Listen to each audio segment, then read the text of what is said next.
ಇವತ್ತು ನಮ್ಮ ಹಳ್ಳಿ ಶೈಲಿಯಲ್ಲಿ ಹುಚ್ಚಳ ಚಟ್ನಿ ಪೌಡರ್ನ ಹೇಗೆ ಮಾಡ್ಬೋದು ನೋಡೋಣ ಬನ್ನಿ. ಒಂದು ಬಾಣಲೆಗೆ 1 ಕಪ್ಪು ಹುಚ್ಚಳು ಹಾಕ್ಕೊಂಡು ಇದನ್ನು ಲೋ ಫ್ಲೇಮಲ್ಲಿ ಇಟ್ಕೊಂಡು 3-4 ನಿಮಿಷ ಹುರ್ಕೋಬೇಕು. ಹುಚ್ಚಳು ಆರೋಗ್ಯಕ್ಕೆ ತುಂಬ ಒಳ್ಳೆಯದು. ಬಾಣಂತಿಯರಿಗೆಲ್ಲ ಹಿಂದೆ ಎಣ್ಣೆ ಬಿಡಿಸ್ಕೊಡೋರು, ಇವಾಗ ಯಾರೂ ಮಾಡಲ್ಲ. ಅದಕ್ಕೆ ನಾವು ಅಟ್ಲೀಸ್ಟ್ ಈ ಥರ ಚಟ್ನಿ ಪೌಡರ್ ಆದರೂ ಯೂಸ್ ಮಾಡೋಣ. ಇದನ್ನು 3 ನಿಮಿಷ ಹುರ್ಕೊಂಡಾದ್ಮೇಲೆ ಅದಕ್ಕೆ ಕರಿಬೇವಿನ ಸೊಪ್ಪು ಮತ್ತು 1 ಸ್ಪೂನಷ್ಟು ಜೀರಿಗೆ ಹಾಕ್ಕೊಂಡು ಮತ್ತೆ ಲೋ ಫ್ಲೇಮ್ ಇಟ್ಕೊಂಡು 1 ನಿಮಿಷ ಹುರ್ಕೋಬೇಕು.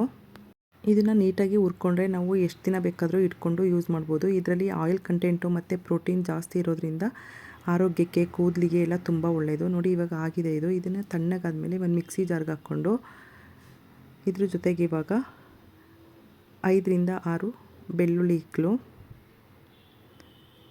ಮತ್ತು ಉಪ್ಪು, ಖಾರ ನಿಮಗೆ ಎಷ್ಟು ಬೇಕಾಗುತ್ತೆ ನೋಡಿಕೊಂಡು ಅಷ್ಟು ಹಾಕ್ಕೊಂಡು ಇದನ್ನು ನುಣ್ಣಗೆ ರುಬ್ಕೋಬೇಕು. ಇದರಿಂದ ತುಂಬ ಆಯಿಲ್ ಇರೋದ್ರಿಂದ ಎಲ್ರಿಗೂ ಆರೋಗ್ಯಕ್ಕೆ ಒಳ್ಳೆಯದು ಮತ್ತು ಬೋನ್ಸಿಗೆಲ್ಲ ತುಂಬ ಶಕ್ತಿ ಕೊಡುತ್ತೆ. ಮಕ್ಕಳಿಗೆ, ಅದರಲ್ಲೂ ಹೆಣ್ಮಕ್ಳಿರ್ತಾರಲ್ಲ ಅವ್ರಿಗೆಲ್ಲ ತುಂಬ ಒಳ್ಳೆಯದು. ನೋಡಿ ಈ ಥರ ನುಣ್ಣಗೆ ರುಬ್ಕೊಂಡು ಇದನ್ನು ಮೊಸರು ಜೊತೆಗೆ, ತುಪ್ಪದ ಜೊತೆಗೆ ಎಲ್ಲ ಯೂಸ್ ಮಾಡ್ಬೋದು. ಇದು ರೊಟ್ಟಿ, ಚಪಾತಿ ಜೊತೆಗೆಲ್ಲ ಚೆನ್ನಾಗಿರುತ್ತೆ. ನಮ್ಮ ಹಳ್ಳಿ ಕಡೆ ಎಲ್ಲ ರಾಗಿ ರೊಟ್ಟಿ ಹುಚ್ಚಳ ಚಟ್ನಿ ಅಂತಲೇ famous. Thank you for watching.